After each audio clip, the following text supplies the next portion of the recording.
መሄድ ባለብን አግባብ መሄድ መቻል አለብን። እኔ በጣም ነው የሚያሳዝነኝ በጣም ማለት ነው። እስኪ አሁን ሙስሊሞች የት ናችሁ? ትናንት ወግዲ ላይ ወሎ ላይ ያን ያክል ሙስሊሞች ሲታረዱ ያን ያክል በይፋ ሲረሸኑ መካነ ሰላም ላይ እንደዛ ተፈጠረ ብላችሁ ስትጮሁ የነበር ቤት ከፍተህ ፋኖ ሙስሊም ጠልያ ስታቀራራ የነበርከው የት አለ አሁን? እስኪ አሁን ድምጽውን ይኸው በርካታ ወንድሞቻችን ቤተሰቦቻችን አልቀዋል ወግዲ ላይ። እስኪ ለነሱ ድምጽ ናችሁ። ማን ነው የወጣው? ሼክ ነኝ ኡስታዝ ነኝ ዑለማ ነኝ የምትል የት አለ አሁን? እስኪ ድምጽ ሁኑ አሁን። እስኪ አሁን አሳዩን ማንነታችሁን። እውነት ለእስልምና ተቆርቋሪ ከሆናችሁ፣ እውነት ለሙስሊም አዛኝ ከሆናችሁ፣ እውነት የሙስሊም ተከታይ የእምነቱን ባለቤት ከሆናችሁ እስኪ ድምጽ ሁኑና አሳዩና አሁን ማለት ነው። ፖለቲካ ነው እየተሰራብን ያለ፣ መንቃት መቻል አለብን። በተለይ ከሀገር ውጭ ያላችሁ እህቶች እኔ በጣም በብዛት በርካታ በውስጥ ብዙ ነገሮችን አስተናግደናል። በውስጥ ብዙ ኮሜንቶች ብዙ ትችቶች ስላሉ ያ ጉዳይ አይደለም፣ ሲገባው ይገባቸዋል። ማስረዳት በሚገባን ልክ ማለት ነው። እያየነው እኮ ነው። ይሄ ለገዳይ ማጎብደድ አየነው እኮ ወሎ ኮምቦልቻ ላይ እኮ ደሴ ላይ አየናቸው እኮ ገዳይን ካባ ሲያለብሱ የነበሩ የወረዱ አባቶች ማለት ነው። የሙስሊም አባቶች የክርስትና አባቶች። እናንተ ነው እኔ አባት ብዬ እቀበላለሁ? እኔ አልቀበልም። እውነት ቅዱስ ቁርአን ያን የሚያዘው እውነት መጽሐፍ ቅዱስ ያንን የሚያዘው ያንን ነው የሚለው ለእምነት ለወንድምህ በገንዛ ክልላችን በገንዛ ቀያችን በአማራ ክልል ውስጥ ተወልደን ባደግንበት ወሎ ላይ መጣው ሆኖ የተፈጸመ ግፍ ማለት። እስኪ ሌላውን አልሰማችሁም? አሪሲ ላይ ወለጋ ላይ ስለሚፈጸመው አልሰማችሁም? አላያችሁም? እለፉት። ትላንት እንዴት እዛ ወሎ ወግዲ ላይ ያን ያክል ንጹሃን ሲታረዱ ማን ነው ድምጽ የሆነው? አንድ ሰው እንኳን ሐሳብ መስጠት እንኳን አልቻለም። አንድ ሰው ማለት ነው። እሱ ተልኮ ሲጸጫቸው ስንታችኋችን እንደምትንጫጩ አይተናችኋል። ይሄ አይደለም እስልምና፣ ይሄ አይደለም ክርስትና።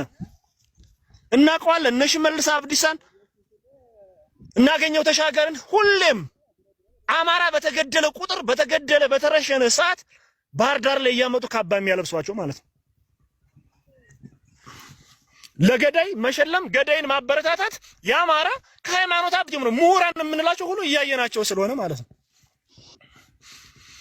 እውነቴን ነው የምላችሁ፣ መጥፎ ታሪክ እየጻፋችሁ ነው።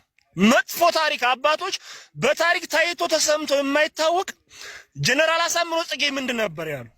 ብትችሉ እንደ አቡነ ጴጥሮስን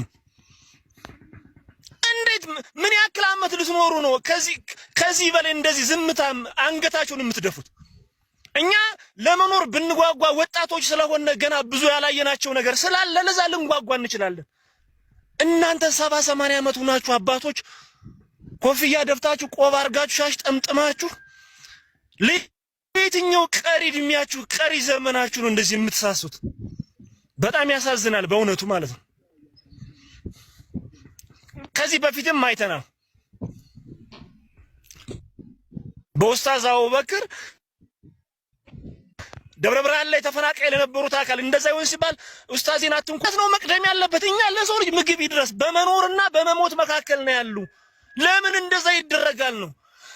እንትናችን ተነካብን እንደዚህ የእናንተ ብቻ አይደለም የጋራ እንትን ነው። መልካም ሲሰራ እከተለዋለሁ፣ መጥፎ ከሰራ ደግሞ አይደለም ኡስታዝ ሼህ ቄስ ጳጳስ ደረሳ እናቴም አባቴም ቢሆን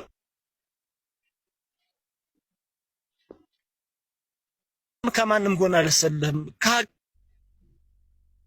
ነው የምሰለፍ። እዚህ ጋር እየወደቁ ያሉት በእነሱ ስም ማለት ነው። የለም እኔ አሁን በሃይማኖት አባት ልጅ የትኛው አባት ነው እስኪ እንደ የፋኖን እንትን የደገፈ? ትክክል ነው፣ ተውት፣ ፋኖ ነው የደግፍ።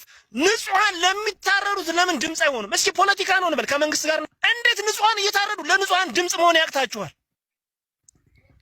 ታዲያውን የትኛው አባት ነው እኔን ደፍሮ እንደዚህ ነው ብሎ ሊናገረኝ የሚችለው?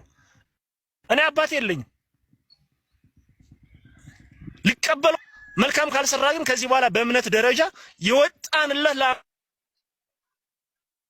ለአማራ ሕዝብ በየትኛው በቅዱስ ቁርአን ወይ አስረዱን።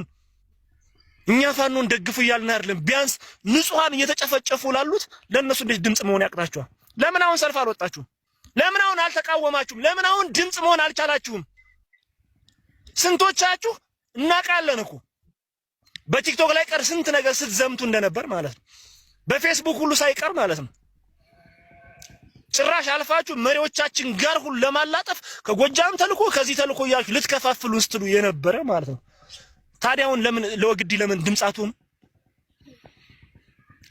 ኢንተርኔት አጥፍቶ ስልክ አጥፍቶ ሸዋ ላይ ወሎ ላይ ጎጃም ላይም በተመሳሳይ አልፎ ያሉ ቦታዎች ላይ አይ ግን በእጥፍ ነው የተደቆሰው። በእጥፍ ንጹሃን ተጨፈጨፉ እንጂ ፋኖ ከፍተኛ ታሪክ ነው የሰሩት። ሸዋ ላይ ከፍተኛ ድል ማለት ነው። ወሎ ላይም በተመሳሳይ ከፍተኛ ድል ከፍተኛ አምርኮ ነው የተገኘው። ለኛ ምቹ ሁኔታ ነው፣ አሪፍ ነው። ግን ትልቁ ችግር ምንድነው?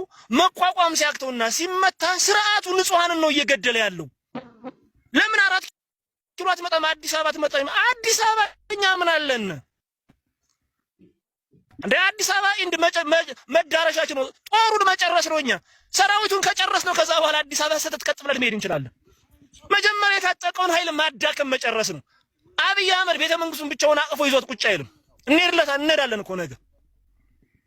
ስለዚህ መነሻችን መጀመሪያ ክልላችን ውስጥ ያለውን የስርዓቱን አሽከር ወታደር ማጽዳት